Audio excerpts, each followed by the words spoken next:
Si Joshua Monson na ang susunod na magiging trump card ng TNT dahil sa pagiging effective na wingman sa Titan Ultra. Sa katunayan, si Joshua Monson na lang ang dahilan kaya ang Titan Ultra ganap pa rin na lumalaban. Hindi nga lang makuha ng Titan Ultra ang tamang roster na pwedeng paikutin sa kanya, kaya wala siyang support na nakukuha maliban doon sa ibang guards nila. Si Monson nagka-average ngayon ng 19 points per game at consistent din ang numbers niya.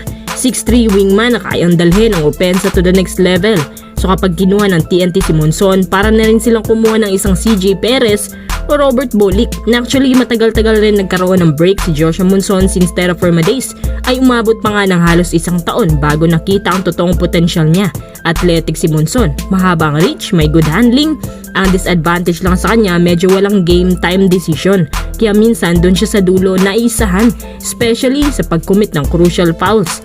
Ayon mismo sa spin, ang gustong ipalit ng TNT kay Monson ay si Ray ng Batak.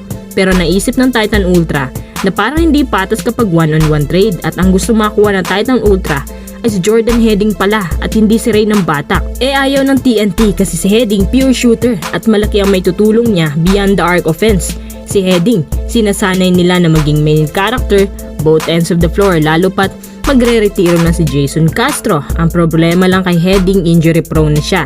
Yan pa naman ang pinakaayaw ng TNT sa kanila. Mukhang ayaw na rin nilang magkaroon ng isang player na gaya ni RR Pugoy na magagamit ng 2 games tapos mapapaupo ng 3 buwan. At dahil ayaw ng TNT ibigay si Heading, kaya hindi daw muna matutuloy ang trade na ito unless kung i-revise.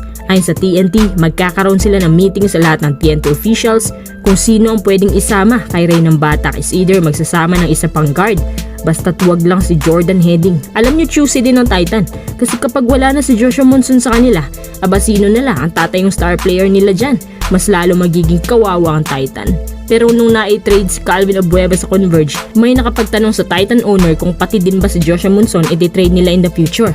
Ang sabi, ang basketball ay business at hindi malayong mangyari din dahil sa una pa lang, lalo na nung ilang beses na nagkaroon ng bad decision si Monson sa endgame, doon pa lang may plano na silang i-trade ito. At ngayon na may nagka-interest kay Monson, siguradong sasamantalahin niya ng Titan Ultra. Sa ngayon, kinukuha pa ng TNT ang kiliti ng Titan basta't ang sigurado na matatamaan sa trade, si Ray ng Batak at si Joshua Monson. Hindi pa sure kung sino yung isa.